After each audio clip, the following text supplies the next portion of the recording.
Welcome to my channel. Today we're going to be reading from Think and Grow Rich, Chapter 4. And Chapter 4 is Autosuggestion, the medium for influencing the subconscious mind. Let's start. The third steps towards riches. Autosuggestion is a term which applies to all suggestions and all self-administrated stimuli which reaches one's mind through the five senses. Stated in another way, autosuggestion is self-suggestion. It is the agency of communication between that part of the mind where conscious thoughts takes place and that which serves as the seat of action for the subconscious mind. Through the dominating thoughts which one permits to remain in the conscious mind, whether these thoughts be negative or positive, is immaterial. The principle of autosuggestion voluntarily reaches the subconscious mind and influences it with these thoughts. No thoughts, whether it be negative or positive, can enter the subconscious mind without the aid of the principle of autosuggestion. With the expectation of thoughts picked up from the ether, stated differently, all sense impressions which are perceived through the five senses are stopped by the conscious thinking mind and may be either passed on to the subconscious mind or rejected at will. The conscious faculty serves, therefore, as an outer guard to the approach of the subconscious. Nature has so built man that he has absolute control over the material which reaches his subconscious mind through his five senses. Although this is not meant to be construed as a statement that man always exercises this control. In the great majority of instances, he does not exercise it, which explains why so many people go through life in poverty. Recall what has been said about the subconscious mind resembling a fertile garden spot in which weeds will grow in abundance. If the seeds of more desirable crops are not sown therein, autosuggestion is the agency of control through which an individual may voluntarily feed his subconscious mind on thoughts of a creative nature, or by neglect permit thoughts of a destructive nature to find their way into the rich garden of the mind. You were instructed, in the last of the 6 steps described in the chapter on desire, to read aloud twice daily the written statement of your desire for money, and to see and feel yourself already in possession of the money. By following these instructions, you communicate the object of your desire directly to your subconscious mind in a spirit of absolute faith. Through repetition of this procedure, you voluntarily create thought habits which are favorable to your effort to transmute desire into its monetary equivalent. Go back to these 6 steps described in Chapter 2 and read them again very carefully before you proceed further. Then, when you come to it, read very carefully the 4 instructions for the organization of your mastermind group, described in the chapter on organized planning. By comparing these 2 sets of instructions with that which has been stated on autosuggestion, you, of course, will see that the instructions involve the application of the principle of autosuggestion. Remember, therefore, when reading aloud the statement you desire, through which you are endeavoring to develop a money consciousness, that the mere reading of the words is of no consequence unless you mix emotion or feeling with your words. If you repeat 1,000,000 times the famous Emile Core formula, day by day, in every way, I'm getting better and better, without mixing emotion and faith with your words, you will experience no desirable results. Your subconscious mind recognizes and acts upon only thoughts which has been well mixed with emotions or feelings. This is a fact of such importance as to warrant repetition in practically every chapter, because the lack of understanding of this is the main reason the majority of people who try to apply the principle of autosuggestion get no desirable results. Plain, unemotional words do not influence the subconscious mind. You will get no appreciable results until you learn to reach your subconscious mind with thoughts or spoken words which have been well emotionalized with belief. Do not become discouraged. If you cannot control and direct your emotions the first time you try to do so, remember There is no such possibility as something for nothing. Ability to reach and influence your subconscious mind has its price, and you must pay that price.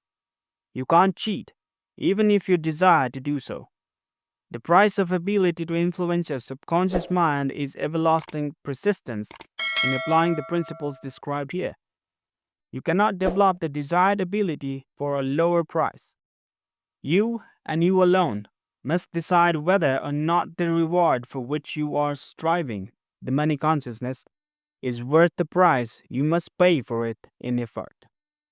Wisdom and cleverness alone will not attract and retain money except in a few very rare instances, where the law of average favors the attraction of money through these sources. The method of attracting money described here does not depend upon the law of average. Moreover, the method plays no favorites. It will work for one person as effectively as it will for another. Where failure is experienced, it is the individual, not the method, which has failed. If you try and fail, make another effort, and still another, until you succeed. Your ability to see the principle of autosuggestion will depend very largely upon your capacity to concentrate upon a given desire until the desire becomes a burning obsession. When you begin to carry out the instructions in connection with the 6 steps described in the 2nd chapter, it will be necessary for you to make use of the principle of concentration. Let us here offer suggestions for the effective use of concentration.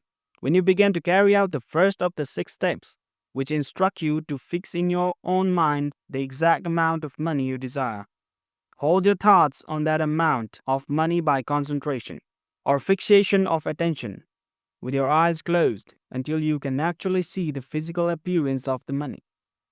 Do this at least once each day.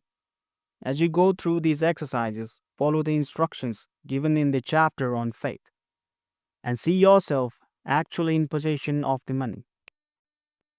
There is a most significant fact. The subconscious mind takes any orders given in a spirit of absolute faith and acts upon those orders, although the orders often have to be presented over and over again through repetition before they are imprinted by the subconscious mind. Following the preceding statement, consider the possibility of playing a perfect legitimate trick on your subconscious mind by making it believe, because you believe it, that you must have the amount of money you are visualizing, that this money is already awaiting your claim, that the subconscious mind must hand over to you practical plans for acquiring the money which is yours. Hand over the thoughts suggested in the preceding paragraph to your imagination and see what your imagination can or will do to create practical plans for the accumulation of money through transmuting of your desire. Do not wait for a definite plan through which you intend to exchange services or merchandise in return for the money you are visualizing, but begin at once to see yourself in possession of the money, demanding and expecting meanwhile that your subconscious mind will hand over the plan or plans you need. Be on the alert for these plans, and when they appear, put them into action immediately. When the plans appear, they will probably flash into your mind through the 6th sense, in the form of an inspiration. This inspiration may be considered a direct telegram or message from infinite intelligence. Treat it with respect and act upon it as soon as you receive it. Failure to do this will be fatal to your success. In the 4th of the 6 steps, you will instruct to create a definite plan for carrying out your desire and begin at once to put this plan into action. You should follow this instruction in the manner described in the preceding paragraph. Do not trust to your reason when creating your plan for accumulating money through the transmutation of desire. Your reason is faulty. Moreover, your reasoning faculty may be lazy, and if you depend entirely upon it to serve you, it may disappoint you. When visualizing the money you intend to accumulate, with closed eyes, see yourself rendering the service or delivering the merchandise you intend to give in return for this money. This is important. Summary of instructions. The fact that you are reading this book is an indication that you earnestly seek knowledge. It is also an indication that you are a student of this subject. If you are only a student, there is a chance that you may learn much that you did not know. But you will learn only by assuming an attitude of humility. If you choose to follow some of the instructions but neglect or refuse to follow others, you will fail. To get satisfactory results, you must follow all instructions in a spirit of faith. The instructions given in connection with the 6 steps in the second chapter will now be summarized and blend with the principles covered by this chapter as follows. First, go into some quiet spot, preferably in bed at night, where you will not be disturbed or interrupted. Close your eyes and repeat aloud, so you may hear your own words, the written statement of the amount of money you intend to accumulate, the time limit for its accumulation, and a description of the service or merchandise you intend to give in return for the money. As you carry out these instructions, see yourself already in possession of the money.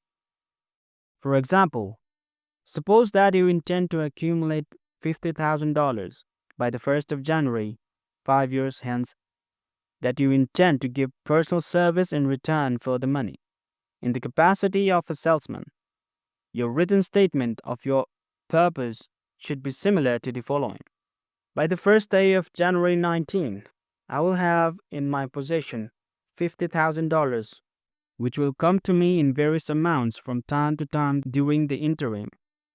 In return for this money, I will give the most efficient service of which I am capable, rendering the fullest possible quantity and the best possible quality of service in the capacity of salesman of describe the service or merchandise you intend to sell. I believe that I will have this money in my possession. My faith is so strong that I can now see this money before my eyes. I can touch it with my hands. It is now awaiting transfer to me at the time, and in the proportion that I deliver the service, I intend to render in return for it. I am awaiting a plan by which to accumulate this money, and I will follow that plan when it is received. Second, repeat this program night and morning until you can see, in your imagination, the money you intend to accumulate. Third, place a written copy of your statement where you can see it in night and morning, and read it just before retiring and upon arising until it has been memorized. Remember, as you carry out these instructions, that you are applying the principle of autosuggestion for the purpose of giving order to your subconscious mind. Remember also that your subconscious mind will act only upon instructions which are emotionalized and handed over to it with feeling. Faith is the strongest and most productive of the emotions.